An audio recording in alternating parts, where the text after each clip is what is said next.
Hello guys and welcome to my channel. Today, I want to show you how to rank your KDP books higher in search, and increase your organic sales by using BookBolt.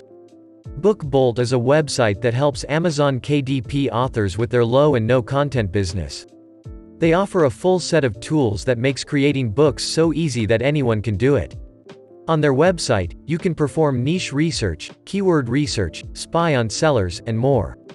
In this video, I want to show you how you can efficiently use these tools to identify best-selling books, find profitable keywords, and ultimately increase your sales. Before we start searching for keywords, we will need to first find a book that has a low average BSR, is recently published, and does not have a lot of reviews. You can do this by using the Cloud module in BookBolt. All you have to do is choose the product type, change how many results you want, and set the BSR range. You can leave the price range the way it is, and also leave the keywords bar blank to see more general results. The reason I look at average BSR is that some books might have a spike in sales, but then the sales would quickly stop. By looking at the average BSR, you will be able to find books that are selling consistently every month. After you find a book that fits the research criteria, you can then move on to the second step of the niche research. By using the Book Scout module, you will be able to see which keywords the book ranks for. All you have to do is copy the ASIN number from the Cloud tab, and paste it into the search bar.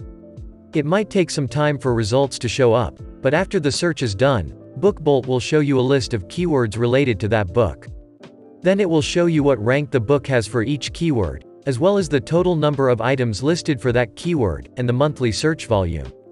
You can click the Rank tab to sort the keywords by rank. This will help you find which keywords the book is ranking for the highest. You can then use this information to plan your 7 keywords, or you can use those keywords in your KDP ad campaigns. Keep in mind that even with the perfect keywords, if your cover is not good, no one will buy your book. That's why I recommend you spend more time making your cover stand from the crowd. If you want to increase your KDP sales even more, then you should watch this video that teaches you how to prepare and launch profitable ad campaigns. If you found this video helpful, make sure to leave a like, and subscribe for any future videos like this. Thanks for watching.